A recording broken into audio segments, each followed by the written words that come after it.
An 84-year-old man boards a flight to San Diego. Business class passengers stare. A flight attendant demands his ticket. "You don't belong here," she says. The old man's hands don't shake. His eyes, pale blue, steady as steel, hold something nobody sees. Not yet. A cracked leather wristband circles his wrist.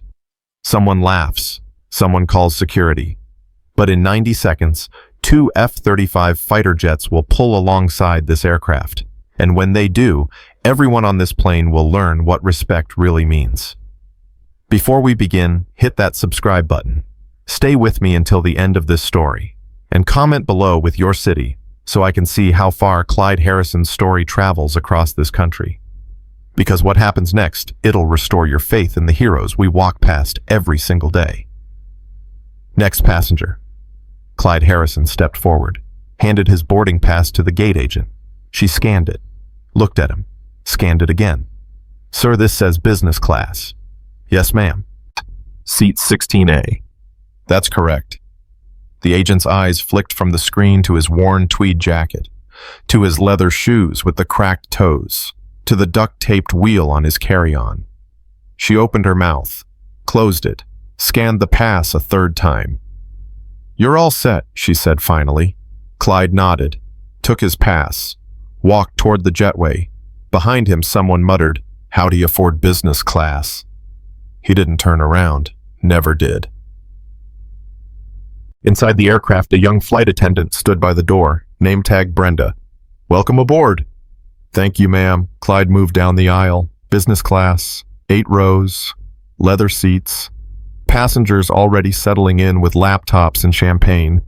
He found 16A, window seat, left side, lifted his bag toward the overhead bin. "Let me help you with that, sir." Brenda reached for the bag. "I've got it," Clyde said. Not rude, just firm. He placed the bag inside, closed the bin, sat down, buckled his seatbelt. Click. The sound hit him like always. Vietnam, 1971. "Spectre, you ready?" Danny Miller's voice crackled through the headset. Young, excited, 23 years old with 3 months left on his tour. "Born ready, Deacon." Danny laughed. "You say that every time." "And I'm still here, aren't I?" They stood beside the F-4 Phantom. Pre-flight check complete. Jungle heat pressing down like a wet blanket. Danny pulled something from his pocket. A leather wristband. Worn. Faded. "What's that? My lucky charm." Danny fastened it around Clyde's wrist. "Wore it through 52 missions. Not a scratch. Now it's yours." "Danny, I can't." "Shut up and take it, Spectre. It remembers which way is up, brings you home." Clyde looked at the band, then at Danny's face, smiling, always smiling. "You're wearing it when I get back," Clyde said. "Deal?" They climbed into the cockpit. That was the last time Clyde saw Danny Miller alive. Clyde blinked. The cabin came back into focus. Passengers boarding, overhead bins slamming, a baby crying somewhere in economy. He looked down at his wrist. The same leather band. 54 years later. Cracked. Faded. Velcro barely holding. He'd never taken it off. Not once. A businessman squeezed past. Roller bag, catching on armrests. Knocked into Clyde's knee. "Watch it," the man muttered. Clyde said nothing. The man Marcus glanced down, saw the wristband. His lip curled, just slightly. "Nice bracelet, Grandpa." Marcus took his seat 2 rows up. 14C, pulled out his phone, started typing. But what Marcus didn't know, what none of them knew, was that in 6 minutes, his entire world would flip upside down. More passengers filed in.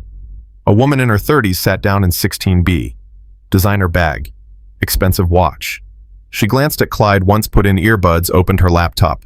A couple with matching luggage passed by, arguing quietly about hotel reservations. An older woman with a cane moved slowly down the aisle. Nobody offered to help. Clyde watched, noticed everything, said nothing. 3 rows back, a young man sat down. Early 20s, crew cut, clean shaven. He wore a faded Air Force t-shirt under his hoodie. His name was Ben Castellano, and Ben couldn't stop staring at the old man in 16A. Something about him didn't fit, not in a bad way, in a who is this guy way. The way he sat, posture straight, hands resting on the armrests, not fidgeting, not checking his phone, just present. Ben had grown up on military bases. His grandfather flew B-52s. His uncle did 2 tours in Iraq. He knew the look, that stillness, that awareness. Like the guy was tracking every person who walked past even though his eyes never moved. And then there was the wristband, leather, old, the kind you don't buy in a store. Ben pulled out his phone, opened his texts, found his buddy Jake Moreno. Yo, you working today? 3 dots appeared. Yeah. Tower shift. Why Ben hesitated. This was going to sound crazy. I'm on a flight. There's this old guy. Something about him feels military. You profiling seniors now, I'm serious. He's got this leather band. Looks like a KIA bracelet or something. So he's sitting in business class and the crew's giving him shit. I think they're about to kick him off. Why would they kick him off? Because he looks like he can't afford it. But dude, I'm telling you, this guy isn't random. Jake sent a laughing emoji. You've been watching too many Top Gun clips. Ben almost put his phone away, but then he looked up again. And that's when everything started to unravel. Brenda reappeared at row 16. Excuse me, sir. Clyde looked up. I need to see your boarding pass again, please. Is there a problem? Just routine verification. Clyde pulled the pass from his jacket, handed it over. Brenda studied it, her brow furrowed. Sir, this ticket was issued as an upgrade. Can you tell me who authorized that? The airline. But do you have documentation, an email, a confirmation number? It's on the pass. Yes, but... She lowered her voice. Sir, sometimes the system makes errors. I just need to verify you're in the right seat. I am. If you could just come with me to the galley for a moment. I'm not going anywhere. Passengers turned. Conversation stopped. But what they didn't know, what Brenda didn't know, was that 3 rows back, Ben was already texting Jake. The crew's hassling him. What's the name Clyde Harrison mean to you? Kata. Jake sat in the tower at San Diego International. Radar screens glowing. Radio chatter filling his headset. His phone buzzed. He read Ben's text, frowned. Clyde Harrison. Never heard of him. Why? That's the old guy's name. Can you run it? Jake hesitated. Running civilian names through FAA databases wasn't exactly protocol, but Ben wouldn't ask unless something felt off. All right, give me a sec. He pulled up the system, typed in Harrison Clyde. Nothing. He tried again with different filters. DOB unknown, origin JFK, destination San. Still nothing. No hits. He's clean. 3 dots on Ben's side. Then, what if he has a military call sign? Jake paused. Call sign. You think he's former Air Force? I think he's more than that. What's the call sign? I don't know. But that wristband, dude, it looks like something from Vietnam. Jake's pulse quickened. He opened a different database. DoD personnel records. Restricted access, but he had clearance from his Army days. Typed Harrison Clyde, branch USAF. A file appeared. Rank Colonel, service 1968 to 1994. Jake clicked it open, and his screen went red. Level 7, clearance required. What the hell? His supervisor, Colonel Hendricks, retired. Air Force looked over. Problem, Moreno. Sir, I just pulled a name. System's blocking me. Level 7. Hendricks walked over. What name? Clyde Harrison. He's on an inbound flight from JFK. Hendricks went still. Say that again. Clyde Harrison, former Air Force colonel. But the files... Jesus Christ. Hendricks grabbed the phone. What's his call sign? I don't know. The file won't... Was it Spectre? Jake stared at him. How did you... Get me the tower. Now. On the plane, Brenda wasn't backing down. Sir, I'm going to ask you one more time. Come with me to the galley so we can sort this out. There's nothing to sort out. If you refuse to cooperate, I'll have no choice but to call the captain. Marcus leaned into the aisle. Just move him to economy. Problem solved. Other passengers murmured agreement. Someone said, "We've been delayed long enough." Clyde's jaw tightened. He looked at Brenda. "I served 26 years in the Air Force. I've been on planes that made this one look like a toy. I'm sitting in my assigned seat. If you want me gone, you'll have to drag me off." Silence. Brenda's face flushed. "Sir, I don't care what you appreciate." Gasps rippled through the cabin. But what none of them saw, what nobody could have predicted, was Ben, 3 rows back, typing the fastest text of his life. Jake. Does the name Spectre mean anything? In the tower, Colonel Hendricks was already on the line with NORAD. "This is Hendricks SD Tower. I need immediate verification on a passenger. Name Colonel Clyde Harrison. Call sign Spectre. Currently aboard commercial flight 732 JFK to Asan." A pause. Then a voice on the other end. "Stand by."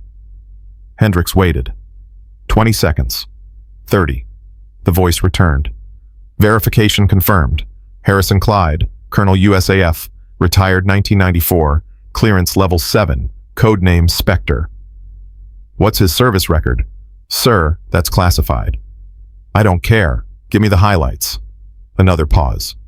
247 combat missions. Vietnam. Distinguished Flying Cross 3 awards. Silver Star. Purple Heart twice. He flew air support for rescue operations. Saved 18 downed pilots. The guy's a living legend, sir. Hendricks closed his eyes. "Is he being removed from the aircraft?" "Unknown. Why?" "Because if he is, someone's about to have the worst day of their career." On the plane, Brenda had called for backup. A second flight attendant appeared. Older, sharper. Name tag, Carol. "What's the situation?" "This passenger refuses to verify his ticket." Carol looked at Clyde, saw the jacket, the shoes, the wristband. She made a decision. "Sir, I'm going to have to ask you to deplane." "No." "Sir, I said no." Marcus stood up. "Jesus Christ, just throw him off. We have places to be." Carol glanced at Marcus, then back at Clyde. "Sir, if you don't leave voluntarily, I will call security." Clyde unbuckled his seatbelt, slowly. His hands, steady, deliberate, gripped the armrests. He was going to stand, going to leave, going to let them win, because that's what men like him did. They endured. They didn't fight. They walked away. But before he could rise, "Wait!" Every head turned. Ben was on his feet. "Wait, please, just check his name first." Carol stared at him. "Sir, sit down." "No, you need to run his name through the system." "This is not your concern." "Clyde Harrison, run it." "Sir, I will have you removed as well." "His call sign is Spectre." The cabin went silent. Clyde froze, turned his head, looked at Ben, and for the first time since boarding, his expression changed. "How do you know that name?" Clyde's voice was quiet, dangerous. Ben swallowed. "My friend, air traffic control. He ran your name. You're flagged. Level 7 clearance." Carol laughed. "That's absurd." "Call the tower," Ben said. "Right now. Ask for Colonel Hendricks. He's waiting." Carol hesitated. Marcus groaned. "This is ridiculous." But Carol was already moving toward the cockpit. 8. Inside the cockpit, Captain James Evans reviewed the pre-flight checklist. First Officer Sarah Grant sat beside him. "We're 28 minutes behind schedule." "I know. What's the holdup?" "Some issue in the cabin. Carol's handling it." A knock on the door. Evans frowned. Checked the security monitor. Saw Carol. He opened the door. "Captain, I need you to make a call." "We're about to push back." "Now, sir, it's urgent." Evans saw her face. She wasn't joking. "What's going on?" There's a passenger. The crew tried to remove him, but another passenger claims he's someone important. Military. So, the passenger said to call San Diego Tower. Ask for Colonel Hendricks. Evans blinked. Hendricks, I know him. Flew with him years ago. Why would he? I don't know, sir. But the passenger claims the man in 16A has level 7 clearance. Evans went still. Level 7 didn't exist for civilians. It barely existed for military. What's the passenger's name? Clyde Harrison. Evans felt the blood drain from his face. Say that again. Clyde Harrison, seat 16A. Evans grabbed the radio, switched to tower frequency. San Diego Tower, this is Atlas 732, requesting immediate contact with Colonel Hendricks. A pause. Then, Atlas 732, stand by, patching you through. 10 seconds later, Hendricks' voice filled the cockpit. Evans, is that you? Yes, sir. What's going on? Do you have a passenger named Clyde Harrison on board? Affirmative. Seat 16A. The crew tried to remove him. Hendricks' voice turned to ice. Nobody touches that man. Do you understand me? Nobody. Sir, I don't. His call sign is Spectre. Does that name mean anything to you? Evans' hands started shaking. Oh my God. Yeah. Now get out there and fix this. And Evans, show some respect. The line went dead. Evans stood, looked at Sarah. What's wrong? She asked. I just made the biggest mistake of my career. He stepped into the cabin. Every passenger watched. Brenda stood near row 16, arms crossed, triumphant. Marcus smirked. Clyde sat quietly preparing to leave. But what happened next would change everything. Evans walked straight to row 16, stopped, and in front of 200 passengers, he came to attention. Colonel Harrison, sir. On behalf of this crew and this airline, I offer my deepest apologies. The cabin erupted in whispers. Clyde looked up. Captain. No, sir. This is unacceptable. You are a guest of honor on this aircraft, and you were treated with disrespect. Evans turned to the intercom, picked up the handset. His voice filled the cabin. Ladies and gentlemen, I need your attention. Among us today is Colonel Clyde Harrison, call sign Spectre. He flew 247 combat missions in Vietnam. He saved 18 pilots' lives. He is one of the most decorated officers in United States Air Force history. Silence. Then someone started clapping. Then another. Then the entire cabin erupted. Marcus sank into his seat. Brenda's face went white. Carol stood frozen by the galley, and Colonel Clyde Harrison sat perfectly still, tears streaming down his face. But the moment wasn't over, because outside the aircraft, 2 engines roared to life. Passengers on the left side of the plane gasped, "Oh my God! Are those 2 F-35 Lightning II fighters pulled alongside, wingtip to wingtip with the commercial jet?" The lead pilot's voice crackled through the cockpit radio. Atlas 732, this is Viper 1. We've been informed you have a legend on board. Is that correct? Evans keyed the mic. Affirmative, Viper 1. Colonel Harrison is in seat 16A. Copy that. Viper flight requesting permission to render honors. Permission granted. Outside, the left side pilot raised his hand, saluted, held it. Then his voice came through the radio again, louder this time, broadcast through the cabin speakers. Colonel Harrison, sir. Call sign Spectre. It is an honor to share the skies with you. The Air Force remembers, and we salute you. Clyde's hand rose, trembling, fingers pressed to his forehead, returning the salute. Passengers sobbed openly, phones recorded everything, and in that moment suspended between earth and sky, between past and present, Colonel Clyde Harrison finally came home. But Carol wasn't done. She stepped forward. Colonel, I don't know what to say. Clyde lowered his hand. Then don't say anything. I was wrong. I'm so sorry. You saw an old man, and you decided he didn't belong. His voice was quiet, steady. That's on you. Carol's tears fell freely now. I'll resign. No. Clyde looked at her. Really looked. You'll learn, and you'll do better. That's how we grow. She nodded, couldn't speak. Brenda approached next. Sir, You're young, Clyde said. You'll make mistakes. Just remember this one. Ben was the last to approach. Colonel Harrison, Clyde extended his hand. You stood up when nobody else did.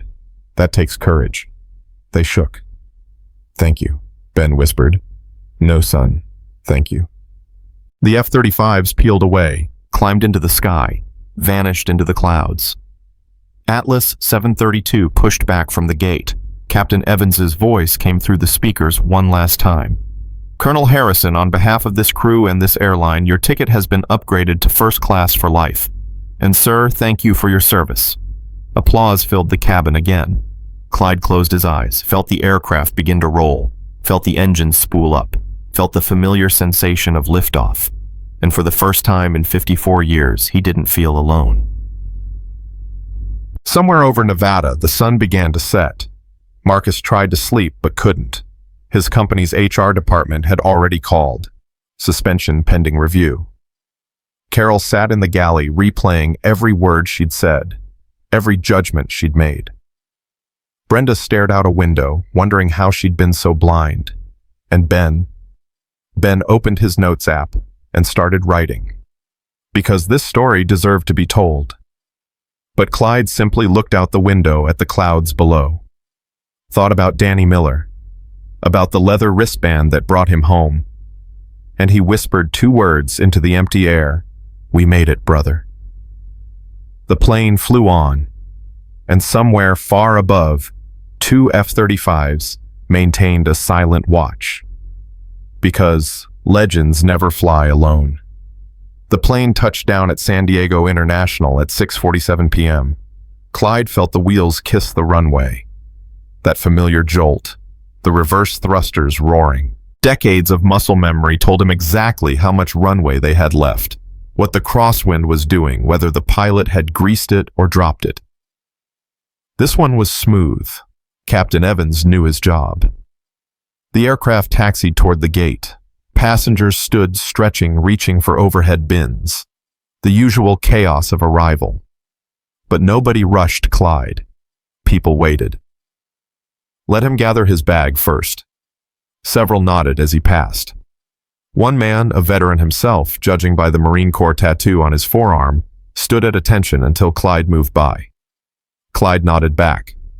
No words needed. Ben caught up with him in the jetway. Colonel Harrison. Clyde stopped. You can call me Clyde, son. I just wanted to say what happened up there. That was incredible. That was overdue. They walked together into the terminal. Ben's hands fidgeted with his phone. Can I ask you something? Go ahead. The wristband. Who gave it to you? Clyde's pace slowed. Just slightly. A friend. Long time ago. Vietnam. Yeah. Did he make it home? Clyde stopped walking. Looked at Ben. Those pale blue eyes suddenly somewhere else. No, he didn't. Ben didn't push. Knew better. They stood there while passengers flowed around them like water around stones. I'm sorry, Ben said finally. Me too, son. Me too. Clyde adjusted his bag. You got family picking you up. My girlfriend. You. Cab. Let me give you a ride. It's the least I can. I appreciate it, but no. I've taken care of myself for 84 years. I'll manage one more night. Ben smiled. Yes, sir. They shook hands. Clyde's grip was still strong, still steady. You did good up there, Clyde said. Takes guts to stand up like that. I didn't do anything. I just made a phone call. That's everything, son. Most people don't even do that. Ben watched as the old colonel walked toward baggage claim, watched until the crowd swallowed him. Then he pulled out his phone and opened Twitter, started typing. What he didn't know, what nobody could have predicted, was that his tweet would go viral in 47 minutes. Clyde collected his checked bag, one battered suitcase held together with a belt because the zipper broke in 2003 and he never bothered replacing it. He walked outside into the California evening. Warm air, Smell of jet fuel and ocean salt. The cab line stretched 20 people deep. He took his place at the back. Didn't complain. Just waited. A young mother struggled with 2 suitcases and a stroller, her toddler crying, her face exhausted. Clyde stepped forward. "Ma'am, you take my spot." "Oh, I couldn't. You've got your hands full. I've got time." She looked at him, really looked, saw the kindness in his face. "Thank you," she whispered. "Yes, ma'am." She moved ahead, got her cab, waved as she pulled away. Clyde went back to the end of the line. 15 minutes later, his turn came. "Where to?" the driver asked. "Miramar, the VA clinic." The driver, an older Sikh man with a gray beard, looked at him in the rear-view mirror. "You served long time ago." "Thank you for your service."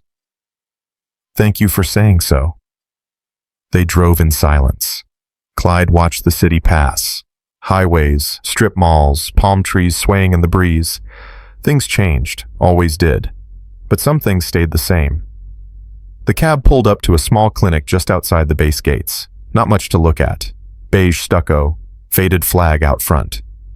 "How much?" $32. Clyde pulled out his wallet, gave the driver 2 20s. "Keep it."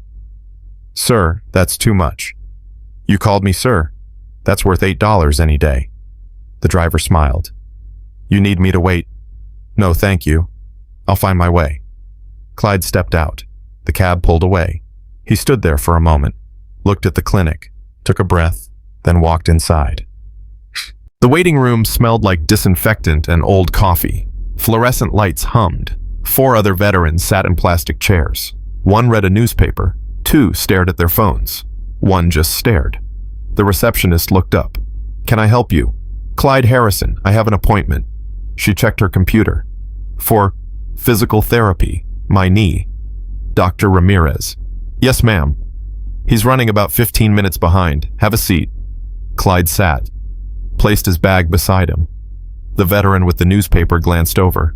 Vietnam-era cap, Agent Orange survivor pin on his jacket. "You just get in?" "Yeah." "Where from?" "New York." The man nodded, went back to his paper. But then he looked up again. "Wait, you Clyde Harrison?" Clyde frowned. "Do I know you?" "No, but..." The man pulled out his phone, scrolled, turned the screen toward Clyde. A video played. Shaky footage from inside an airplane. Passengers clapping. 2 F-35s visible through the window. A voice over the speaker. "Colonel Clyde Harrison, call sign Spectre." "Holy shit," the man whispered. "That's you." The other veterans looked over. "What's going on?" one asked. This is the pilot from that video. It's everywhere. Twitter, Facebook, TikTok. You're famous, man." Clyde's stomach dropped. "What video?" The veteran with the phone turned it around. "Someone on your flight posted it. It's got like 2 million views already." 2 million? "Yeah, and climbing. People are losing their minds over it." Clyde stared at the screen, watched himself saluting through the window, watched passengers crying, watched the moment he thought was private become public. "Can I..." His voice cracked. "Can I see that?" The veteran handed him the phone. Clyde played it again. Sound on this time. Heard Captain Evans' voice. Heard the F-35 pilot's tribute. Heard the applause. Heard himself whispered 2 words at the end that the camera barely caught. "We made it, brother." Comments scrolled beneath the video. "This is what respect looks like. I'm crying at my desk right now. That flight attendant should be fired. America needs more men like this. My grandfather flew in Vietnam. This hits different." Clyde handed the phone back. "I didn't want this." "Too late, sir. You're a hero." "I'm not a hero. I'm just..." "You're a legend," the man said. "Own it." But Clyde didn't feel like a legend. He felt tired. Dr. Ramirez called him back 20 minutes later. "Colonel Harrison, good to see you." "Just Clyde, Doc. How's the knee?" Hurts. Scale of 1 to 10. 6, 7 on bad days. They moved into the exam room. Clyde sat on the table, paper crinkling beneath him. Ramirez checked his range of motion, asked him to bend it, extend it, rotate. You've been doing the exercises I gave you. Most days. Most days isn't every day. I'm 84. Some days I'm happy just getting out of bed. Ramirez smiled. Fair enough. But the more consistent you are, the better this gets. Will it ever stop hurting? No, but we can manage it. That's what you said last year. And I'll say it next year too. This is about management, not miracles. Clyde nodded. He knew that. Had known it for decades. You need to schedule a follow-up in 6 weeks. And Clyde, take it easy. I saw the video. Clyde's head snapped up. You too. Everyone's seen it. You're trending. I don't even know what that means. It means people care. Let them. I don't want people caring. Too bad. Ramirez helped him off the table. You're a good man, Clyde. And sometimes good men get the recognition they deserve. Don't run from it. Clyde didn't respond. Just took his prescription slip and left. Outside, the sun had set. Parking lot nearly empty. Clyde called another cab. Waited under a flickering streetlight. His phone buzzed. A text from a number he didn't recognize. Colonel Harrison. This is Captain Evans. I wanted to personally apologize again for what happened today. You deserved better. If there's anything I can do, please let me know. Clyde stared at the message. Thought about responding. Decided not to. What would he even say? Another text came through. Different number. Sir, this is Brenda from Flight 732. I can't stop thinking about how I treated you. I'm so sorry. I hope you can forgive me. Then another. Colonel Harrison. This is Ben. Just wanted to check in. Hope you got home safe. You're all over social media. People are calling you a national treasure. Clyde turned his phone off, put it in his pocket. The cab arrived. Different driver this time. Younger. Didn't ask questions. Where to? Ocean Beach, the pier. Specific address. Just the pier. They drove. Clyde watched streetlights blur past. Thought about Danny Miller. Thought about the leather wristband. Thought about the promise he'd made 54 years ago. Brings you home. Home. What did that even mean anymore? The cab dropped him at the pier. Clyde paid, tipped, stepped out into the night. The ocean roared, waves crashing against the pylons, salt spray in the air. He walked to the end of the pier, stood at the railing, looked out at the black water, a few other people scattered along the length, couples, fishermen, insomniacs. Nobody paid attention to an old man in a worn jacket. He liked it that way. Clyde pulled the leather wristband from his arm, held it in his palm. 54 years. Never took it off. Not for showers, not for surgeries, not for anything. Danny's lucky charm. Except it hadn't been lucky for Danny. May 17th, 1971. Clyde flew air support for a rescue operation. 2 Hueys down in hostile territory. 6 men trapped. Danny flew beside him. Wingman. Best pilot Clyde ever knew. They took heavy fire going in. Tracer rounds lighting up the sky.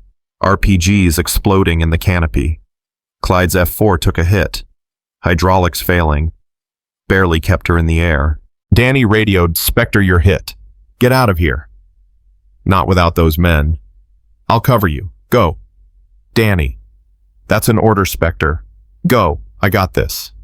Clyde pulled up, climbed, watched Danny descend into the chaos. Watched the tracer fire converge on a single point. Watched Danny's plane explode. Never saw him again. Never found the body. Just the leather wristband recovered 3 weeks later by a search team. Clyde had worn it every day since. A promise, a burden, a reminder. But standing here now after today, after everything, he wondered if it was time to let go. Not of the memory, never that, but of the guilt. The survivor's guilt that gnawed at him for 5 decades. The guilt that said he should have stayed, should have died instead, should have done something different. Danny's voice echoed in his memory. Brings you home, Spectre. And it had. For 54 years it had. But Danny never made it home. Clyde's hand trembled, the wristband dangling over the water. One move, one release, one goodbye. But he couldn't do it. Not yet. He pulled the band back, fastened it around his wrist, whispered into the wind. Not ready yet, brother. Not ready. Behind him, footsteps approached. Colonel Harrison. Clyde turned. A woman stood there, 50s. Gray hair pulled back, jeans and a navy sweatshirt. Do I know you? He asked. No, sir, but I know you. Everyone does now. She held up her phone. The video. Clyde sighed. That video's going to haunt me. I hope so, because my father flew in Vietnam too. He came home broken. PTSD they didn't have a name for back then. He died in 2003. Never got the recognition he deserved. Her voice cracked. When I saw what happened to you today, how they tried to kick you off and then how it all turned around, I cried because somebody finally got it right. Somebody finally showed respect. Clyde didn't know what to say. I just wanted to thank you, she continued, for your service, for enduring, for still being here when so many aren't. Ma'am. My father's name was Thomas Chen, Captain, 101st Airborne. If you ever flew support for them, I flew support for everyone, Clyde said quietly. If he was in the jungle, there's a good chance I covered him at some point. She smiled through tears. Then thank you. For him. For all of them. She walked away before he could respond. Clyde stood alone again, but somehow less alone than before. He didn't know it yet. Couldn't have known. But at that exact moment, 3,000 miles away in New York, Brenda sat in her apartment staring at her phone. The airline had put her on administrative leave pending an investigation. Her friends told her to lawyer up. Said the video made her look terrible. Said she'd probably get fired. But all Brenda could think about was Clyde's face when Carol demanded he leave. The quiet dignity, the lack of anger, the resigned acceptance. Like he'd been through this before, like he expected it. And that broke her heart more than anything else. She opened her laptop, typed out an email to the airline's CEO, deleted it, typed another one, deleted that too. Finally, she just wrote 3 words, I was wrong. Hit send. Then she booked a flight to San Diego. Back at the pier, Clyde's phone buzzed again. He'd forgotten he turned it off. Must have powered back on automatically. A voicemail. From a number with a Washington, D.C. area code. He listened. Colonel Harrison, this is Major General Patricia Cline, United States Air Force. I'm calling regarding today's events aboard Flight 732. Sir, the Air Force would like to extend a formal invitation to you for a recognition ceremony at the Pentagon. We'd be honored if you'd attend. Please call my office at your earliest convenience. And Colonel, thank you for your service.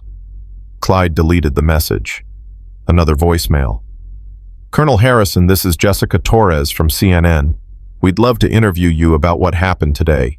America needs to hear your story. Please call me back. Delete. Another. Sir, this is the office of Senator Williams. The senator would like to invite you to Washington to receive a commendation. Delete. Another. Colonel Harrison, I'm a producer for Delete. They kept coming. 7 voicemails, 12 text messages, 3 missed calls. Everyone wanted a piece of him.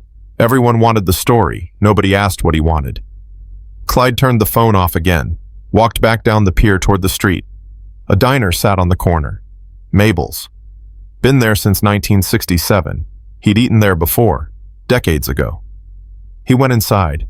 The place was nearly empty. 1 waitress, 2 customers at the counter, a cook visible through the kitchen window.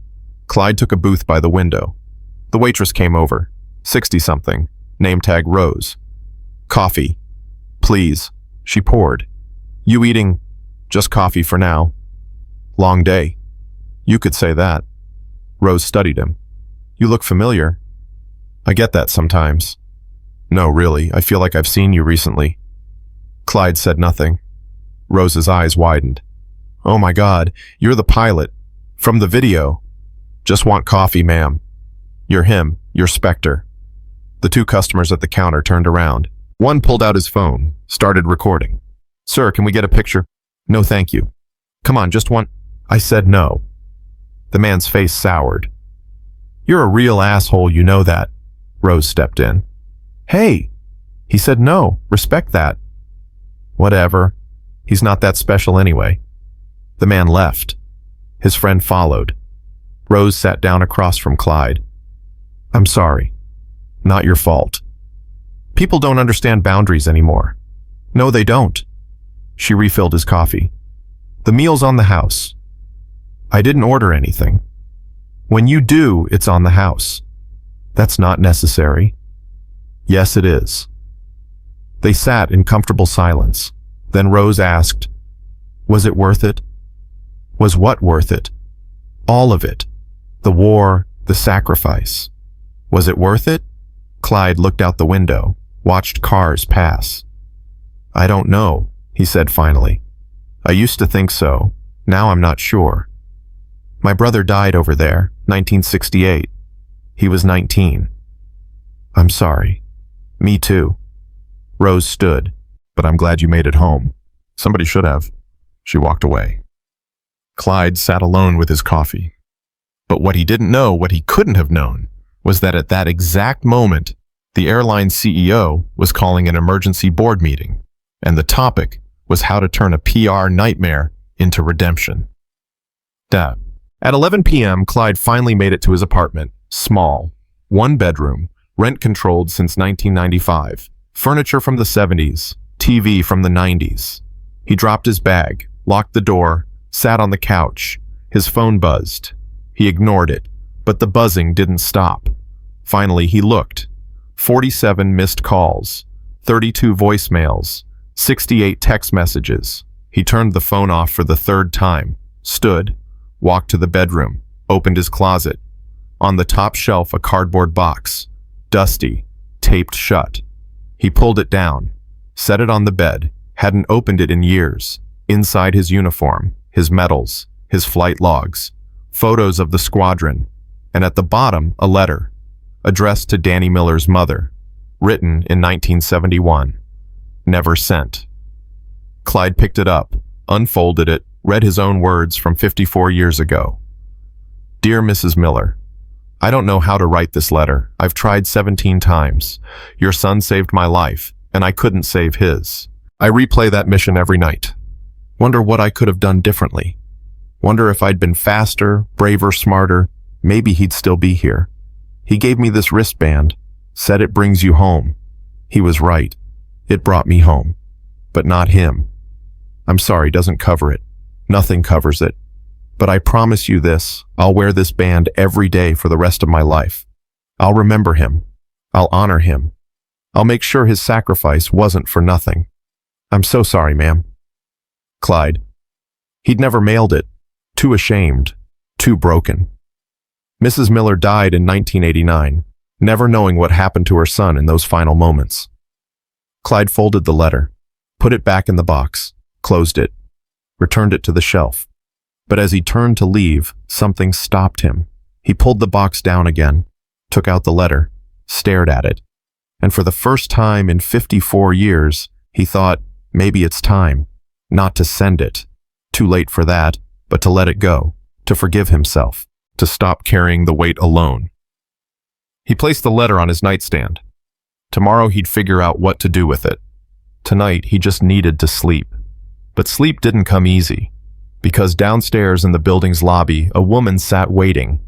Brenda had flown standby, landed at 10 p.m., took a cab straight to his address. She'd been sitting there for an hour, and she wasn't leaving until she said what she came to say. Clyde woke at 5:47 a.m. He didn't need an alarm, never had. 50 years of military routine carved into his DNA. Body knew when dawn was coming even before the sun did.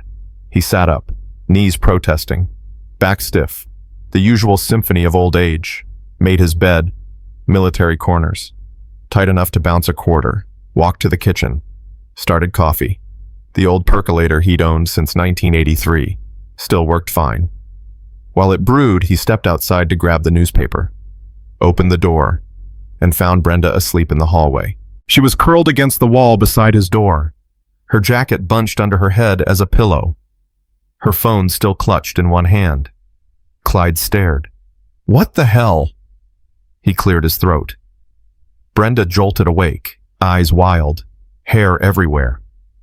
"Colonel Harrison, what are you doing here?" She scrambled to her feet. "I'm sorry. I know this is crazy. I needed to talk to you."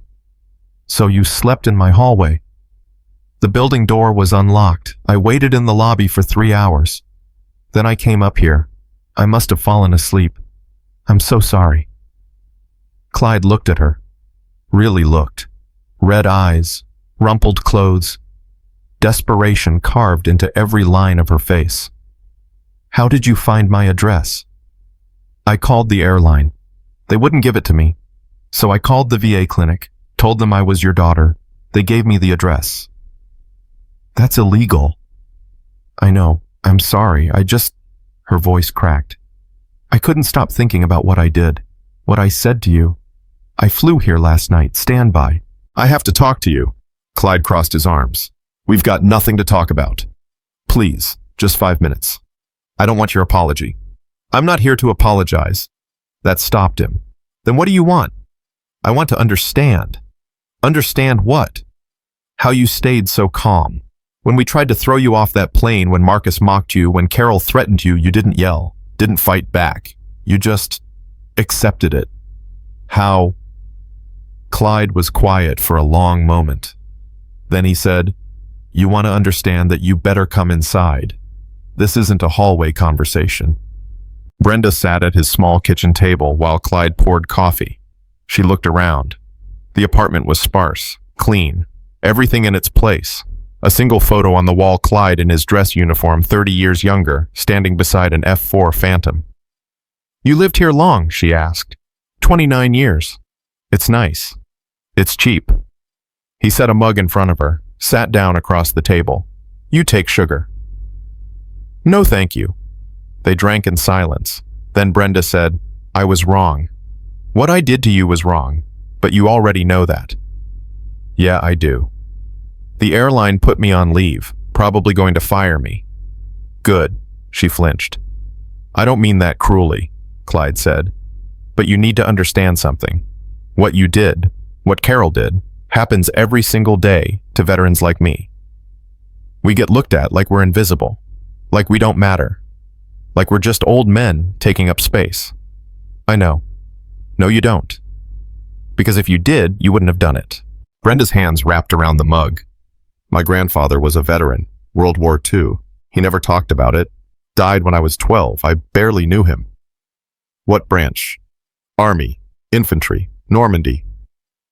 Clyde nodded. "Hard men. Saw things nobody should see. He used to sit alone in his garage for hours. My grandmother said he was just thinking, but now I wonder if he was remembering." "He was." "How do you know?" "Because I do the same thing." Brenda looked up. "Is that why you stayed so calm, because you've had practice?" Clyde set his mug down. "You want the truth?" "Yes." "I stayed calm because I'm tired. I'm 84 years old. I've been fighting my whole life. In the air, on the ground, in VA waiting rooms, in grocery stores where people look at me like I'm senile. I'm just tired of fighting." "But you didn't deserve." "Doesn't matter what I deserved. Matters what happened. And what happened is you looked at me and decided I didn't belong. That's on you, not me." Brenda's eyes filled with tears. "I'm so sorry." "Stop apologizing. Apologies don't fix anything." "Then what does change? You want to make this right. Don't apologize to me. Go back to work and treat the next veteran better. Treat everyone better. That's how you fix it." She nodded, wiped her eyes. "Can I ask you something else?" she said. "Go ahead." "The wristband. Who was he?" Clyde's jaw tightened. "His name was Danny Miller. Call sign Deacon. What happened to him?" "He died saving me." "I'm sorry." "Me too." They sat in silence. Then Brenda said, "I watched the video, the one from the plane. You said something at the end. We made it, brother. You were talking to him, weren't you?" Clyde didn't answer. Didn't need to. Brenda stood. I should go. I've taken enough of your time. Where are you staying? A motel near the airport. I fly back tonight. You flew across the country to apologize and you're leaving the same day. I got what I came for. Which is your honesty. Most people would have slammed the door in my face. You let me in. That's more than I deserve. Clyde walked her to the door. She turned. Colonel Harrison. Clyde. Clyde, thank you. For your service. For your patience. For everything. You're welcome. She left. Clyde closed the door, stood there for a moment, then went back to his coffee. But what he didn't know, what Brenda didn't tell him, was that she'd already uploaded a video last night. A tearful apology. An explanation. A plea for people to treat veterans with respect. It was already at 4 million views, and it was about to change everything. At 9 a.m., Clyde's phone rang. He'd turned it back on to check the weather. Mistake, unknown number. He answered anyway. Hello. Colonel Harrison, this is David Chen. I'm the CEO of Atlas Airlines. Clyde almost hung up. What do you want? I want to apologize. What happened to you aboard Flight 732 was unacceptable. I take full responsibility. Your employees take responsibility, not you. Fair point, but I'm calling to make things right. You can't. I'd like to try. We're implementing mandatory veteran sensitivity training for all staff. We're revising our policies. And we'd like to offer you lifetime complimentary first-class travel on any Atlas flight anywhere in the world. I don't want your charity. It's not charity, it's the least we can do. I don't fly much anymore. Then give the passes to someone who does. A veterans organization, wounded warriors, anyone. Just please let us do something. Clyde was quiet. There's something else, Chen continued. We'd like to invite you to our headquarters, to speak to our staff, to help them understand what we got wrong. I'm not a public speaker. You don't have to be. Just tell your story. That's enough. My story's not special. Colonel, with respect, millions of people disagree. Clyde hung up, but the phone rang again immediately. Different number, he answered. Colonel Harrison, this is Patricia Klein. We spoke yesterday, or rather, I left you a voicemail. I remember. The Pentagon would still very much like to honor you. We understand you're a private person, but I don't want a ceremony. Then what do you want? Clyde thought about that. What did he want? I want people to remember the ones who didn't come home. I want Danny Miller's name on a wall somewhere. I want his mother to be honored even though she's gone. I want people to stop treating veterans like we're broken or invisible or confused. We can do that. Oh, can you? Yes, sir. Let me work on it. Give me a week. She hung up before he could argue. Clyde set the phone down, walked to his window, looked out at the street below. A group of kids played basketball. A woman walked her dog. Life continuing like normal, like nothing had changed. But something had changed. He just wasn't sure what yet. That afternoon there was a knock on his door. Clyde opened it. A young man stood there. Marine Corps tattoo on his forearm. Buzz cut. Early 30s. Colonel Harrison, can I help you? My name's Marcus Webb. I was on your flight yesterday. Clyde's expression hardened. I remember you. Marcus's face flushed. Yeah, I figured you would. That's why I'm here. I owe you an apology. You flew to San Diego to apologize. I live here. I was coming home from a business trip. But yeah, I came to apologize. Why? Because I was an asshole. Because I said things I shouldn't have. Because I judged you without knowing anything about you. And now you know about me, so you feel guilty. Yes. That's not how apologies work. Marcus looked down. I know. But I had to try. My company suspended me. My wife's barely speaking to me. My brother, he's Army 2 tours in Afghanistan. He called me last night and tore into me. Said I disrespected everything he stands for. He's right. I know. So what do you want from me? Forgiveness, absolution. I don't know.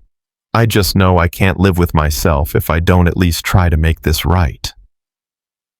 Clyde studied him, saw genuine remorse, genuine shame. You served? Clyde asked. No, sir. Why not? I was going to, after college, but I got a job offer, good money. Told myself I'd serve later. Never did. You regret that, Marcus nodded. Every day. Clyde sighed, stepped aside. Come in. Marcus sat in the same chair Brenda had occupied that morning. Clyde poured him coffee. You know what the hardest part of service is? Clyde asked. No, sir. It's not the danger. It's not the fear. It's coming home and realizing nobody understands what you went through. Nobody wants to hear about it. They thank you for your service and move on, like you're a novelty, a patriotic prop. Marcus listened. I've been home for 31 years, Clyde continued, and I've spent every single one of those years feeling invisible, until yesterday. The video changed that. The video made me visible, but it didn't change anything else. I'm still the same man, still carry the same weight, still wake up at night thinking about Danny Miller. The man who gave you the wristband. Yeah. How did he die? Clyde sat down, wrapped his hands around his mug. We were flying air support, 2 Hueys down, 6 men trapped, heavy fire. My plane got hit. Hydraulics failing. Danny told me to pull out. I refused. He ordered me to leave, said he'd cover the extraction. Marcus waited.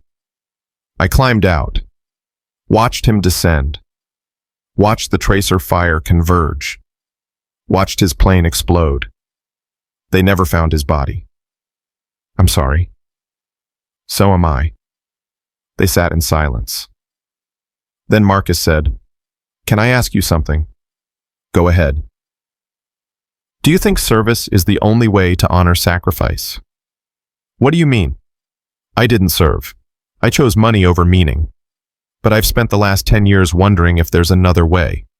Some other way to contribute. There is. How?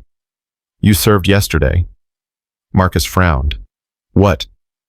When you mocked me on that plane, you showed me exactly who you were. But you're here now. That takes courage. Not the same courage as combat, but courage nonetheless.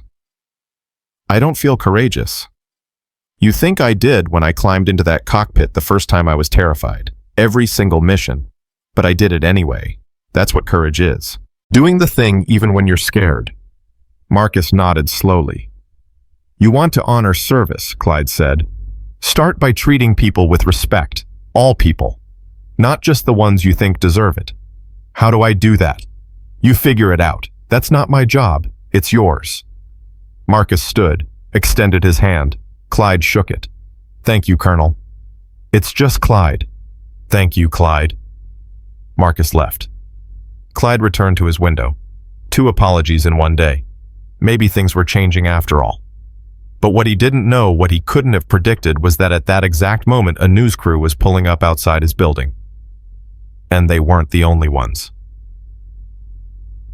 By 4 p.m., there were 6 news vans parked on the street, reporters on the sidewalk, cameras pointed at his building, a small crowd gathering. Clyde saw them from his window. Jesus Christ. His phone rang. Unknown number. He didn't answer. It rang again, and again, and again. Someone knocked on his door. He ignored it. Another knock. Louder. Colonel Harrison, it's Ben, from the flight. Please open up. Clyde opened the door. Ben stood there out of breath. Sir, there are reporters downstairs. They're trying to get into the building.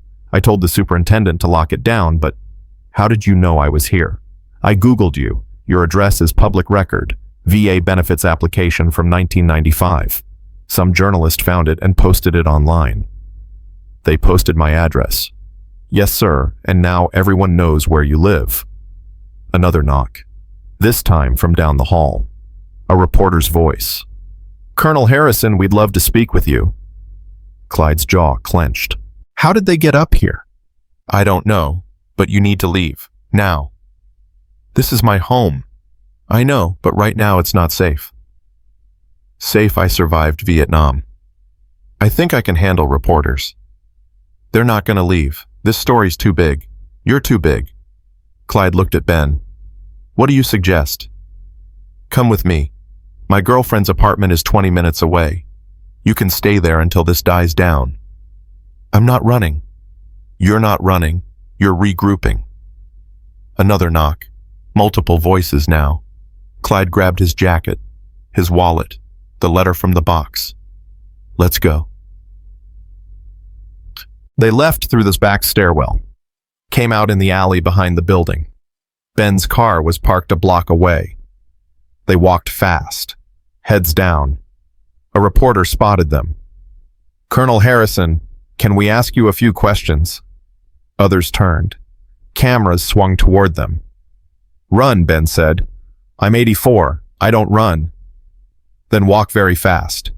They made it to the car. Ben peeled out before Clyde's door was fully closed. Cameras flashed. Reporters shouted. Someone tried to follow on foot. Ben turned 3 corners in quick succession. Lost them.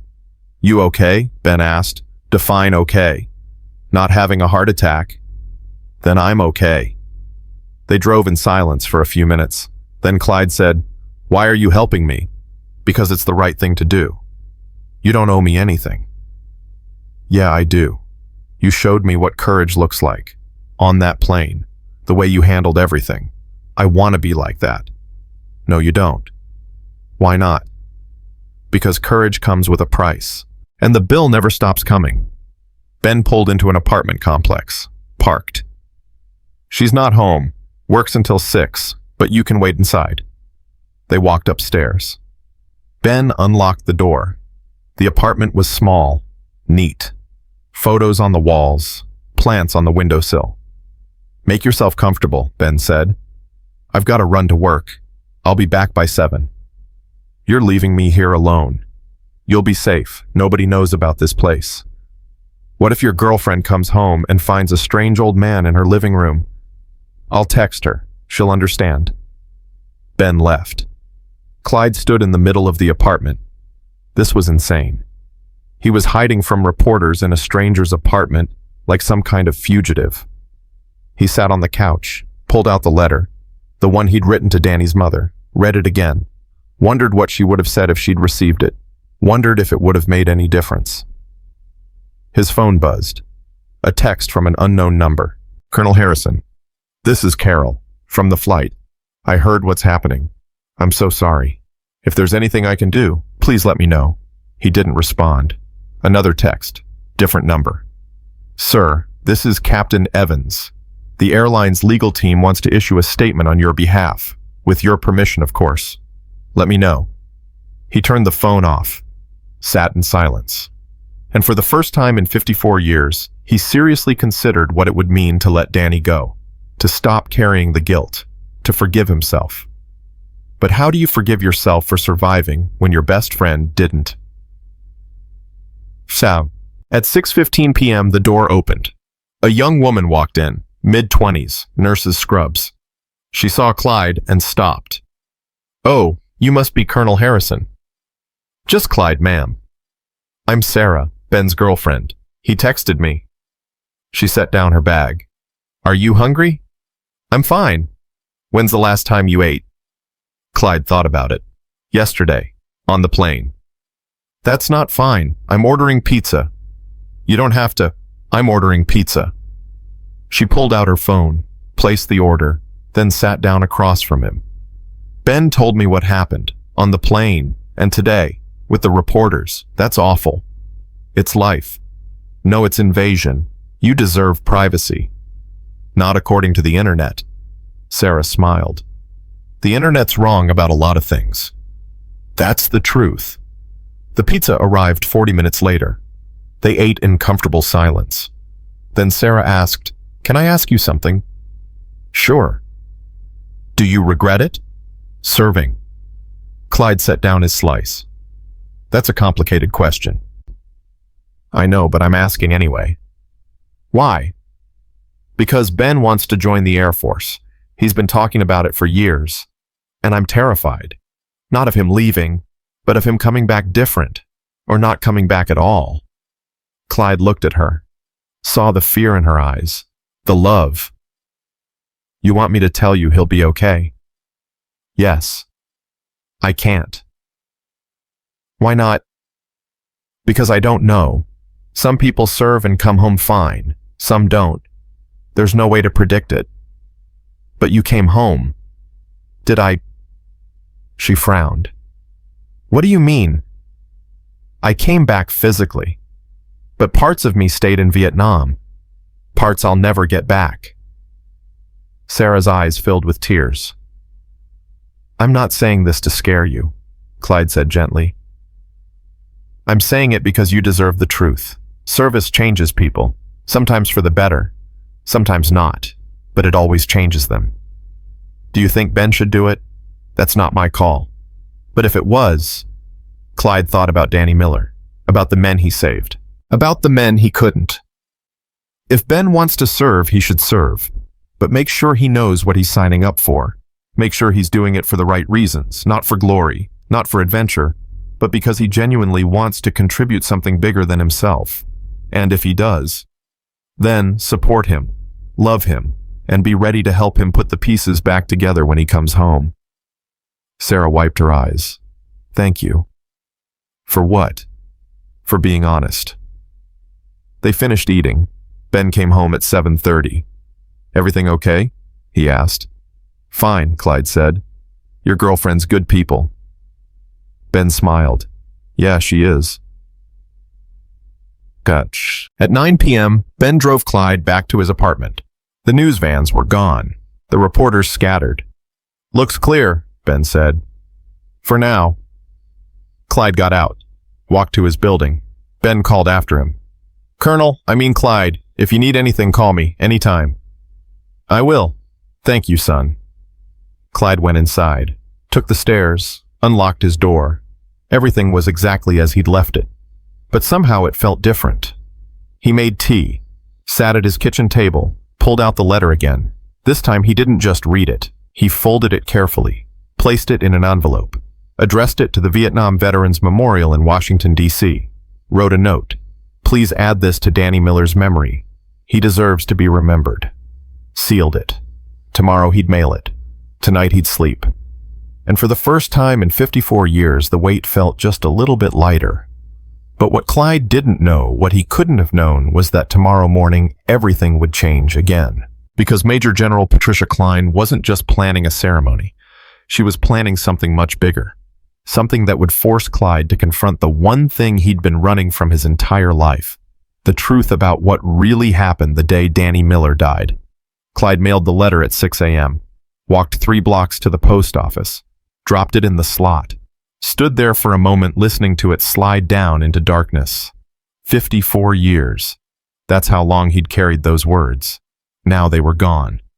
He walked back slowly, knees aching, the morning air cool against his face. His phone rang. He almost didn't answer, but the number looked official. Military prefix. Hello. Colonel Harrison, this is Major General Patricia Cline. Do you have a moment? I suppose. Good. I need to ask you something and I need you to be honest with me. I'm always honest. What do you remember about May 17, 1971? Clyde stopped walking. His chest tightened. Why are you asking me that? Because I've been reviewing your service record, the classified parts, and there's something that doesn't add up. What doesn't add up? The official report says Captain Daniel Miller died during a rescue operation. Enemy fire. No survivors. No recovery. That's correct. But there's a sealed addendum. Level 7 clearance. I had to pull strings just to read it. And Colonel, what it says, it changes everything. Clyde's hand gripped the phone tighter. I don't know what you're talking about. Yes, you do. And I think it's time the truth came out. The truth is, Danny died saving those men. That's all anyone needs to know. Is it? Because according to the addendum, Danny didn't die from enemy fire. Clyde's world tilted. What? I'm sending a car to pick you up. We need to talk, face to face. I'm not going anywhere. Colonel, I'm not asking. This is official Air Force business. The car will be there in 30 minutes. She hung up. Clyde stood on the sidewalk. People passing by. Cars honking, life continuing. But his life had just stopped. How did she know that? The car arrived exactly 30 minutes later. Black sedan, military plates. A young airman in dress blues opened the door. Colonel Harrison. That's me. Ma'am requests your presence at Miramar, sir. Clyde climbed in. They drove in silence. Miramar. The base. He hadn't been there in years. Not since his retirement ceremony in 1994. They passed through the gate. MPs saluted. The airman drove to a small office building away from the main operations center. This way, sir. They walked inside, down a hallway, to a conference room. Major General Patricia Cline sat at the table. 50s, gray hair cropped short, 3 stars on her shoulders, eyes that missed nothing. She stood when Clyde entered, extended her hand. Colonel Harrison, thank you for coming. Did I have a choice? No. She gestured to a chair. Please sit. Clyde sat. The airman left, closed the door. Cline placed a file folder on the table. Classified stamps covered the front. Do you know what this is? No. It's the full report on Operation Cedar Falls, the mission where Captain Miller died. The version you've never seen. I was there. I don't need to see a report. Yes, you do. Because what you remember and what actually happened are 2 different things. Clyde's jaw clenched. I know what happened. I watched his plane explode. Did you? Yes. Cline opened the folder, pulled out a photograph, slid it across the table. Black and white. Aerial reconnaissance. Dated May 18th, 1971. The wreckage of an F-4 Phantom. But not just any wreckage. That's Danny's plane, Clyde whispered. Yes. Photographed 12 hours after the mission. Do you see anything unusual? Clyde studied it. The fuselage was shattered, tail section torn off. But the cockpit. His breath caught. The canopy was intact. That's impossible. Why? Because I saw it explode. I saw the fireball. There's no way the canopy survived. It didn't explode, Colonel. It crashed. What? The plane went down, hard, but there was no explosion, no fire. The crash killed him instantly. Clyde's hands started shaking. You're lying. I'm not. And there's more. She pulled out another document. A medical examiner's report. Captain Miller's body was recovered 3 days later. Not 3 weeks. 3 days. By a special forces team conducting a separate operation in the area. That's not they told me. They told you what they wanted you to believe, because the truth was classified, still is, until now. Clyde felt his chest constricting. Why would they lie? Because of what else the team found.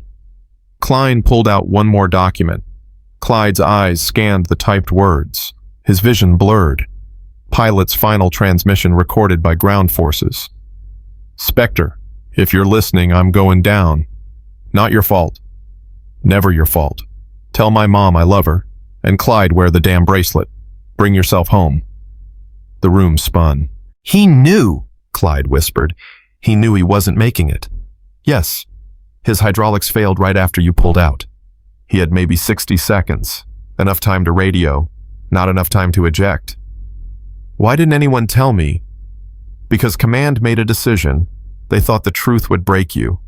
Thought you'd blame yourself even more if you knew he died slowly instead of instantly. So they buried it. Clyde stood, walked to the window, stared out at the flight line. Fighter jets taking off, landing, training exercises, the next generation. I've spent 54 years thinking I abandoned him. You didn't. I've spent 54 years thinking he died because I left. He died because his plane failed, not because of you. But if I'd stayed, you'd both be dead. He ordered you to leave. You followed orders. That's what saved your life. Clyde's reflection stared back at him from the window. An old man, broken, haunted. Why are you telling me this now? Because you deserve the truth. and because Danny's family deserves it too. Clyde turned. His family. His sister, Rebecca Miller Chen. She's been searching for answers for 40 years, filed Freedom of Information requests, contacted congressmen, hired investigators. She never believed the official story. Danny's sister. She was 10 years old when he died? 8. She's 58 now, lives in Sacramento. And Colonel, she's been trying to reach you for decades. What? Klein pulled out another paper. A letter, addressed to Clyde Harrison, dated 1989. This was sent to your last known address. It bounced. She tried again in 1995, 2003, 2011. Every attempt came back undeliverable. She thought you were dead. Clyde took the letter, unfolded it, read Rebecca's handwriting. Dear Colonel Harrison, you don't know me, but I know you. You were my brother's best friend, his wingman, the man he called Spectre. I was 8 when Danny died, but I remember him talking about you.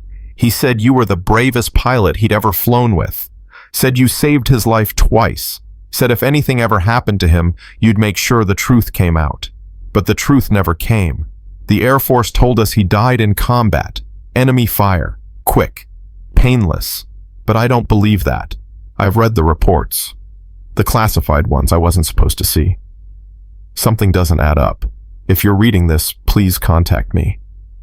I need to know what really happened. Not for me. For my mother. She died last year, still wondering if her son suffered. Still wondering if he called out for help. Still wondering if anyone tried to save him. Please. I'm begging you. Tell me the truth. Rebecca Miller. Clyde's hands trembled. The letter slipped from his fingers. She thinks I abandoned him. No. She thinks you know something the Air Force won't tell her. I don't know anything. I just watched him go down. Then tell her that. Tell her what you saw. Give her closure. I can't. Why not? Because I'll have to look her in the eye and admit I survived while her brother didn't. I'll have to tell her that I've been wearing his bracelet for 54 years because I'm too guilty to take it off. I'll have to... His voice broke. Klein stood, walked over, put a hand on his shoulder. Colonel, Danny didn't die because of you. He died doing his job, saving lives. That's what pilots do. You know that better than anyone. It doesn't make it easier. No, but it's the truth, and truth is what Rebecca deserves. Clyde wiped his eyes. Where is she? Sacramento. But she's willing to come here, if you'll meet with her. When? Tomorrow, if you're ready. Clyde looked out the window again, at the jets, at the sky, at the life he'd lived in the shadow of one mission. I'll meet her. That night, Clyde couldn't sleep. He lay in bed staring at the ceiling, replaying the conversation, replaying the mission, replaying everything. Danny's voice echoed in his memory. Spectre, get out of here. Not without those men. I'll cover you. Go. Danny. That's an order, Spectre. And then the explosion. Except it wasn't an explosion. It was a crash. Danny fell from the sky knowing he was going to die, knowing Clyde had escaped, knowing he'd saved his best friend's life one last time. Clyde got up, walked to his closet, pulled down the box. Inside, beneath the uniform and medals, was something he hadn't looked at in years. A photograph, taken in 1970. Danny and Clyde standing in front of an F-4, arms around each other's shoulders, both grinning, both young, both invincible. Clyde hadn't looked at it since Danny died. Couldn't bear to. But now he pulled it out, studied Danny's face. 23 years old, whole life ahead of him, gone in an instant. I'm sorry, brother, Clyde whispered. I'm so sorry I didn't know. But what would knowing have changed Danny? Would still be gone. The guilt would still be there. The weight would still press down. Except now, he knew Danny's last words weren't screams. They were forgiveness. Not your fault. Never your fault. Clyde sat on the edge of his bed, held the photograph, and cried for the first time in 54 years. Rebecca Miller Chen arrived at Miramar at 10 a.m. the next morning. Clyde waited in the same conference room. Major General Klein sat beside him for support. The door opened. Rebecca walked in, late 50s, gray streaked through dark hair. Danny's eyes. Exactly Danny's eyes. Clyde stood. They stared at each other. "Colonel Harrison," she said softly. "Just Clyde, ma'am." "Rebecca." She crossed the room, extended her hand. He took it, and she pulled him into a hug. Clyde froze. Didn't know what to do. Hadn't been hugged in years. "Thank you," she whispered. "Thank you for coming." They sat down. Klein placed a box of tissues on the table, left the room quietly. It was just the two of them now. Rebecca spoke first. "I've waited 40 years for this conversation. I'm sorry. I didn't know you were looking for me. It's not your fault. The Air Force made sure of that." She paused. "Can I ask you something?" "Anything." "Did my brother suffer?" Clyde swallowed hard.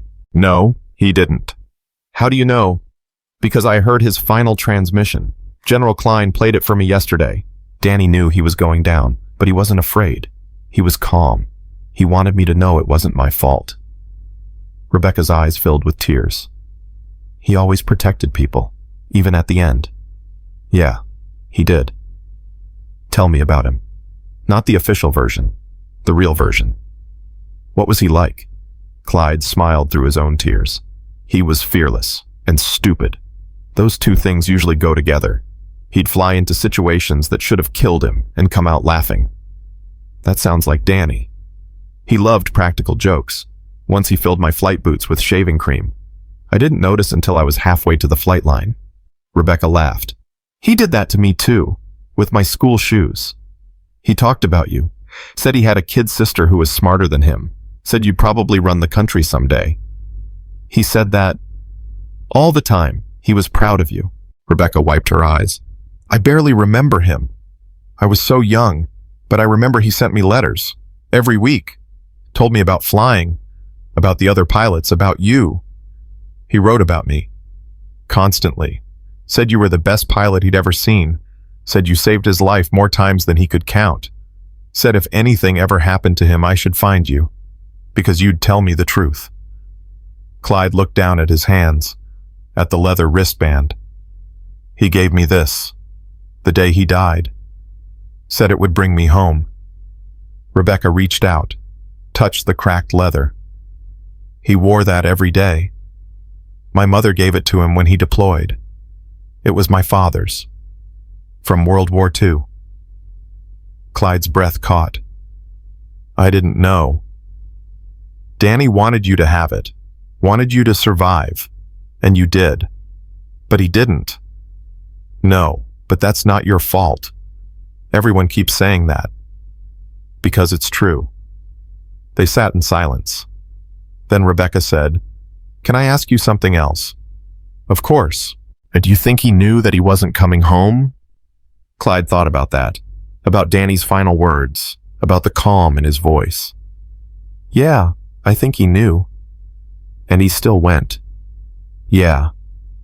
That's the brother I remember. Brave, selfless, stupid." She smiled through tears.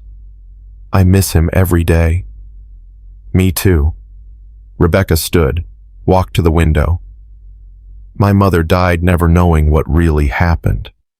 She thought the Air Force was hiding something, thought maybe Danny suffered, thought maybe he called for help, and nobody came. He didn't suffer, and people came. I came. I was there. I know. That's why I needed to meet you. I needed to hear it from someone who was there, someone who knew him." She turned back.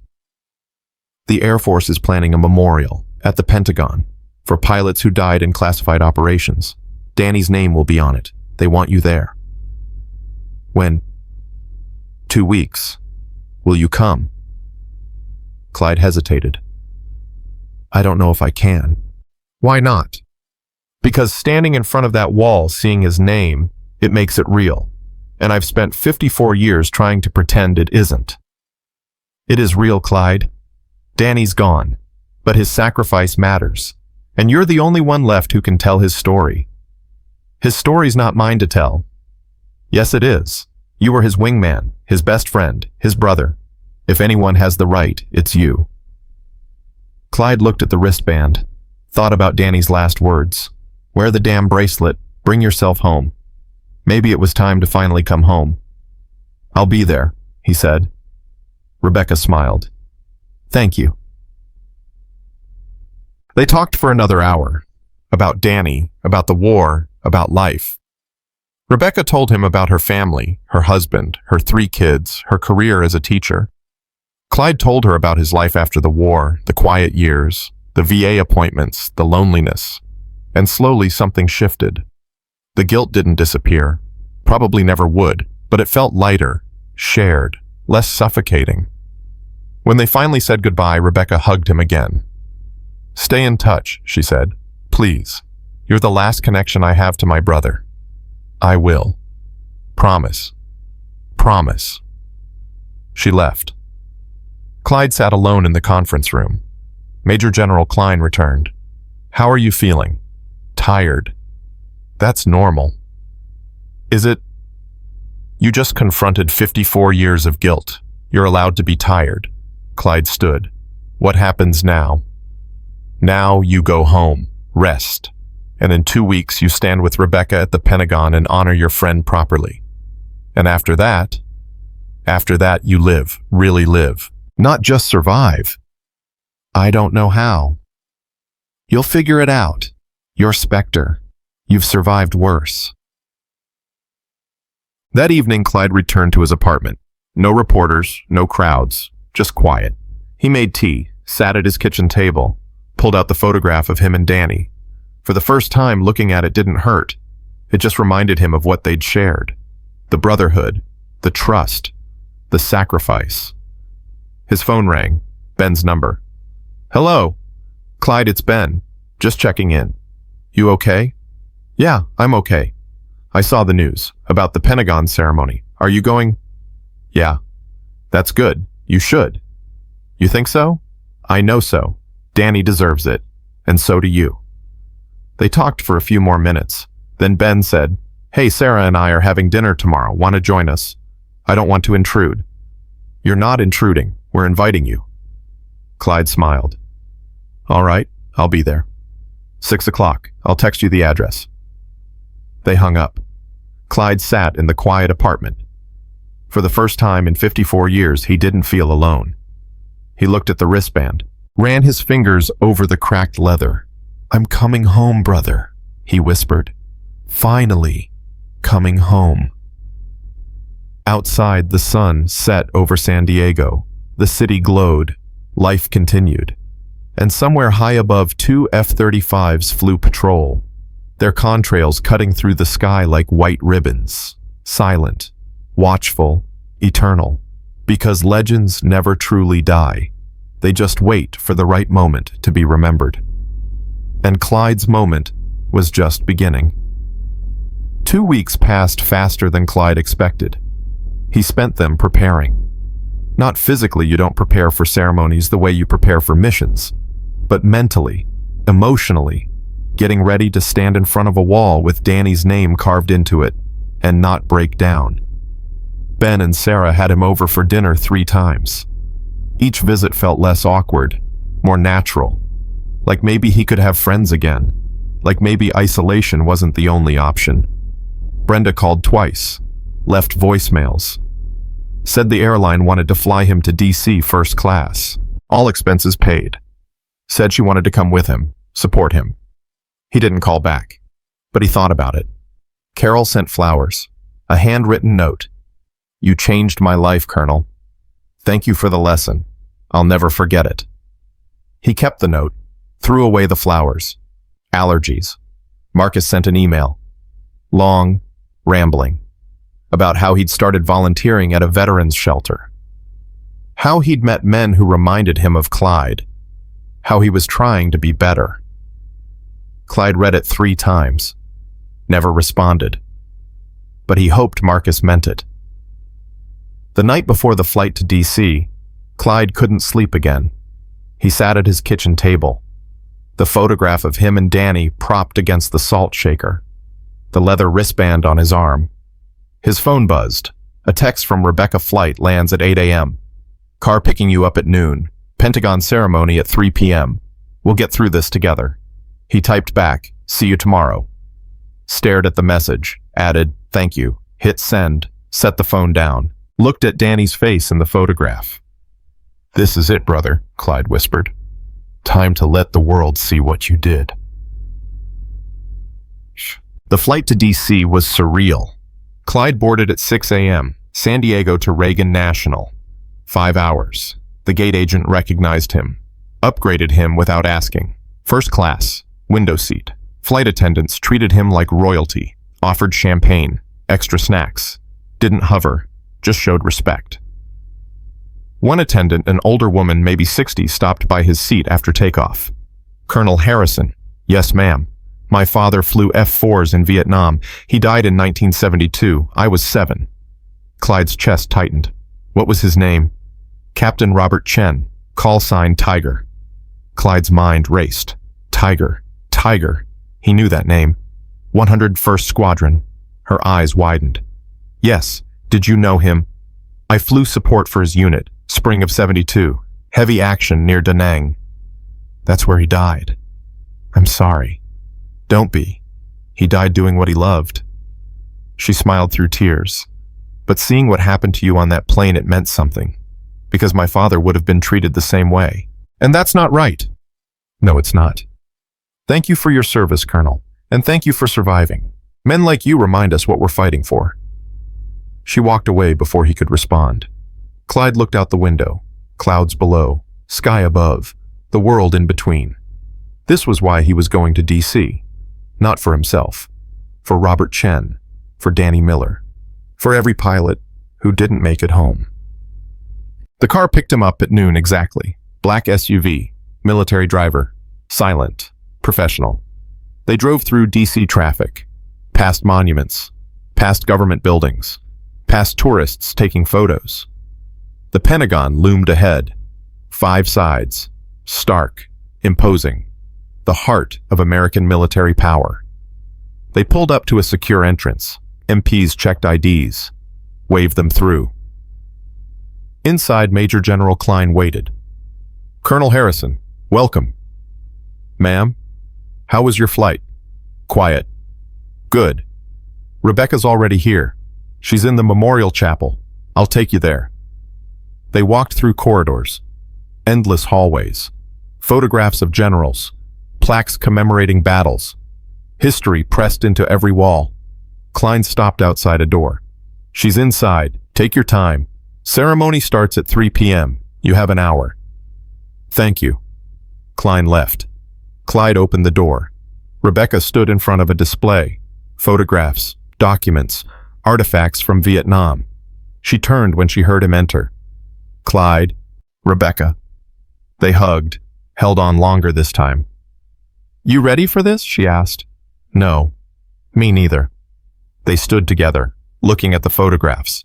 Young faces, frozen in time. My mother would have loved this, Rebecca said. Seeing Danny honored, seeing his story told. She deserved to know the truth. She did, but she died believing he was a hero. And he was. That's what matters. Clyde nodded. Rebecca pulled something from her purse, a folded paper, old, yellowed. This is the last letter Danny sent me, 2 weeks before he died. I've kept it all these years. I thought you should read it. She handed it to him.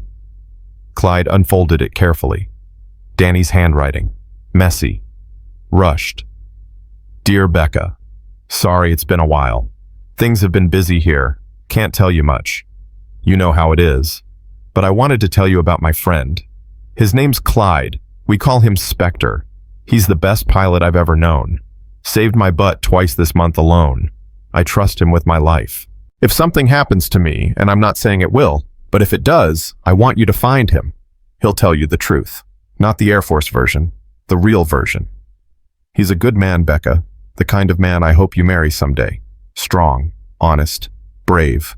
He doesn't think he's special, but he is. Take care of Mom. Tell her I love her. And tell Spectre I said thanks. For everything. Love. Danny Clyde's hands shook. The paper blurred. He knew, Rebecca whispered. Even then, he knew something might happen. All of us knew. We just didn't talk about it. But he trusted you. Completely. And he wanted me to find you. So I did. Clyde folded the letter, handed it back. Thank you for showing me that. You deserve to see it. They stood in silence. Then Rebecca said, after the ceremony there's a reception. Press, politicians, people who want to shake your hand and take photos. I don't want photos. I know, but they're going to ask anyway. I'll deal with it. Clyde, you don't have to be strong all the time. You're allowed to break down. You're allowed to grieve. I've been grieving for 54 years. Have you? Or have you been punishing yourself? That hit like a punch. Clyde looked away. I don't know the difference anymore. The difference is forgiveness. Grief is mourning someone you lost. Punishment is blaming yourself for losing them. You need to stop punishing yourself. I don't know how. Yes, you do. You just have to choose it. Chuck. At 2:45 p.m. they moved to the Memorial Hall, a large room, high ceilings, flags lining the walls, a podium at the front, rows of chairs filled with veterans' families' military brass, and at the center, the wall, black granite, polished, names carved in precise rows, hundreds of them, pilots who died in classified operations, missions that couldn't be acknowledged, sacrifices that stayed secret. Clyde found Danny's name. Captain Daniel J. Miller, call sign Deacon May, 17th, 1971. He reached out, traced the letters with his fingers. Rebecca stood beside him, her hand on his shoulder. He's here, she whispered. Finally here. Clyde couldn't speak, could only nod. Behind them, the room filled. Conversations hushed, everyone taking their seats. Major General Klein approached. Colonel Harrison, we're ready to begin. They moved to the front row, Rebecca on his left, an empty chair on his right. The ceremony started. Klein took the podium, spoke about sacrifice, about courage, about the men and women whose names would never make headlines, but whose actions changed the course of history. Then she called Clyde to the stage. He stood, walked slowly, each step feeling like a mile, reached the podium, looked out at the crowd, hundreds of faces, watching, waiting. He'd flown 247 combat missions, faced enemy fire, survived situations that should have killed him. But standing here in front of these people was the hardest thing he'd ever done. I'm not good at speeches, he began. Never have been. But I'm here because of a man who was good at everything. Flying, joking, saving lives. His name was Danny Miller, and he was my best friend. He paused, swallowed hard. Danny died 54 years ago, and I've spent every single day since then wondering if I could have saved him, wondering if I did enough, wondering if his death was my fault. The room was silent. I found out 2 weeks ago that it wasn't, that Danny's last words were telling me it wasn't my fault, that he wanted me to survive, that he gave his life so I could come home. His voice cracked. I don't know why he did that. I don't know why I deserved it. But I'm standing here today because of him. Because he was brave enough to make the hard choice, to sacrifice himself so others could live. Tears streamed down his face. His sister Rebecca spent 40 years searching for answers. His mother died without knowing the truth. And I wore his bracelet every day, carried his memory, carried the guilt. He held up his wrist, the leather band visible to everyone. But I'm done carrying guilt. Today I'm choosing to carry gratitude instead. Gratitude that I knew him. Gratitude that I served beside him. gratitude that his sacrifice meant something. He looked at the wall, at Danny's name. So thank you, Danny, for saving me, for trusting me, for being my wingman. I'll never forget you. None of us will. Mush. He stepped away from the podium. The room erupted in applause, standing ovation, people crying openly. But Clyde didn't see any of it. He walked straight to the wall, placed his hand on Danny's name, and whispered, "We made it, brother. We finally made it home." The reception after was chaos. Reporters, cameras, handshakes, questions. Clyde answered what he could, politely declined the rest. A congressman cornered him. "Colonel, we'd like to award you the Congressional Gold Medal." "I don't want a medal. But you deserve... Danny deserves it, not me. Danny's gone." "Then give it to his sister. She's the one who never gave up searching for truth." The congressman blinked. "We can do that." "Good." Clyde walked away, found Rebecca near the refreshments table, surrounded by people, handling it better than he could. She saw him, excused herself, came over. "You okay?" "Barely. Want to get out of here." "Desperately." They slipped out a side door, walked into the Pentagon courtyard. Fresh air, quiet, just the two of them. "That was beautiful," Rebecca said. "What you said in there." "I meant every word." "I know. Danny would have been proud." "You think so?" "I know so." They sat on a bench. Rebecca said, "What happens now after all this?" "I don't know. Go home. Try to live." "You've been living." "No. I've been surviving. There's a difference." "Then start living. Really living. Danny gave you that chance. Don't waste it." Clyde looked at the wristband. 54 years. Every single day. Slowly, he unfastened it. Rebecca's eyes widened.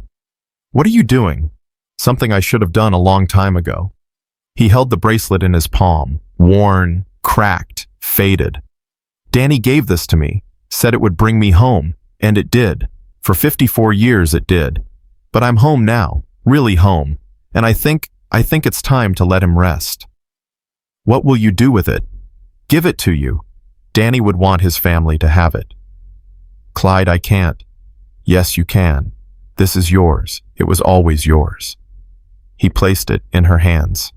Rebecca held it, tears falling freely. "Thank you," she whispered, "for everything, for honoring him, for remembering him, for being his friend." He was easy to remember. They sat together, watching the sun set over Washington, and for the first time in 54 years, Clyde felt free. The flight back to San Diego was quiet. Clyde slept most of the way. Real sleep. Not the restless, haunted kind. Just sleep. When he landed, Ben was waiting at the gate. "Welcome back."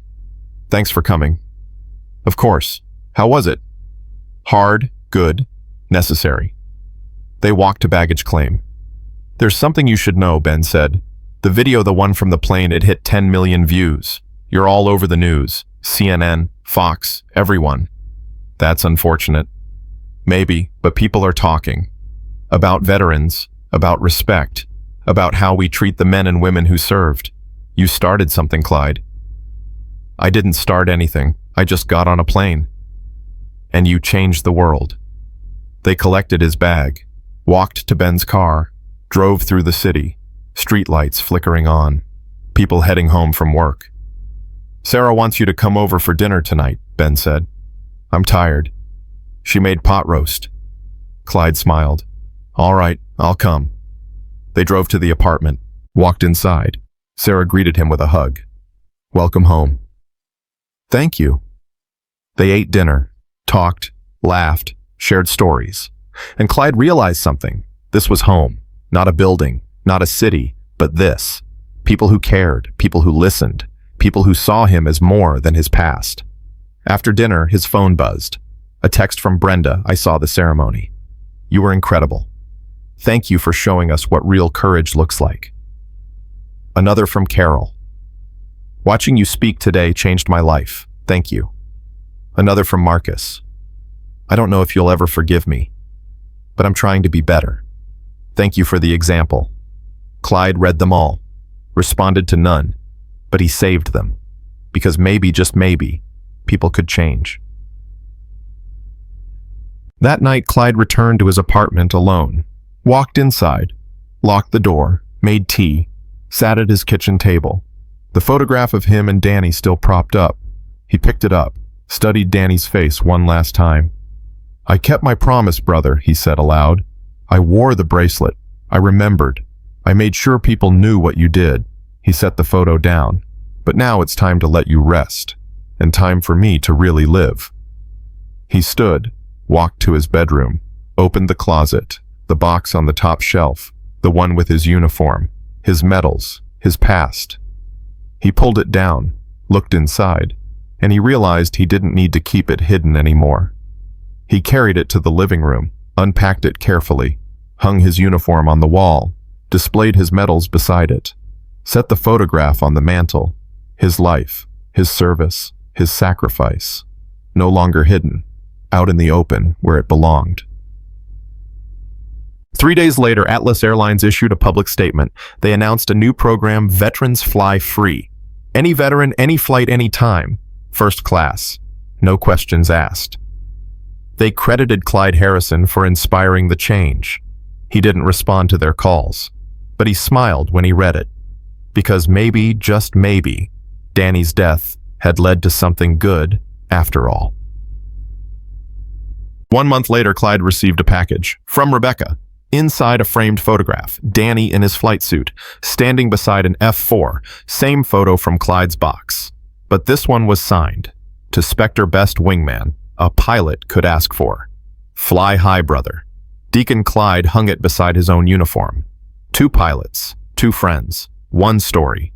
And beneath it, a small plaque Rebecca had included in memory of Captain Daniel J. Miller, call sign Deacon who gave his life so others could live. Clyde stood in front of it, hand over his heart. "Thank you, Danny, for everything." 6 months later, Ben enlisted. He came to Clyde's apartment the night before he left for basic training. "I wanted to say goodbye." "This isn't goodbye. This is see you later." "I'm scared," Ben admitted. "Good.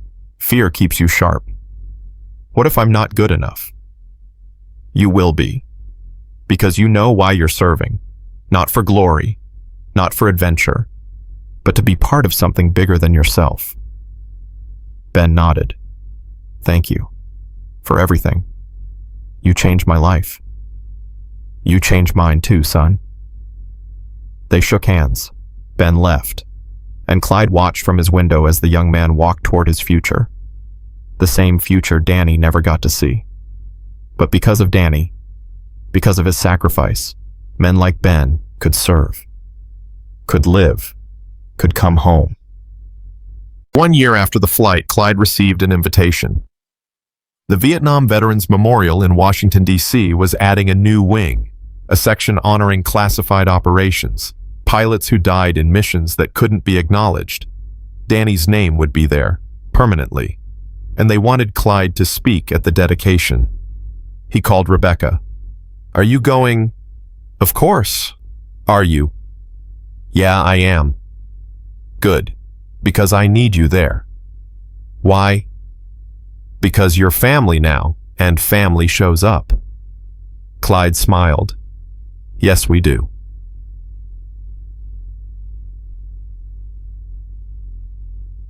The dedication was on Sunday. Clear skies, thousands of people. Clyde stood beside Rebecca, her husband, her 3 children, Danny's family, his family now too. When they unveiled the wall, Clyde didn't cry. He smiled, because Danny's name was finally where it belonged, not hidden, not forgotten, but honored, forever. After the ceremony, Clyde walked to the wall, placed his hand on Danny's name one last time. "We did it, brother. Your story's told, your sacrifice remembered, and I'm finally free."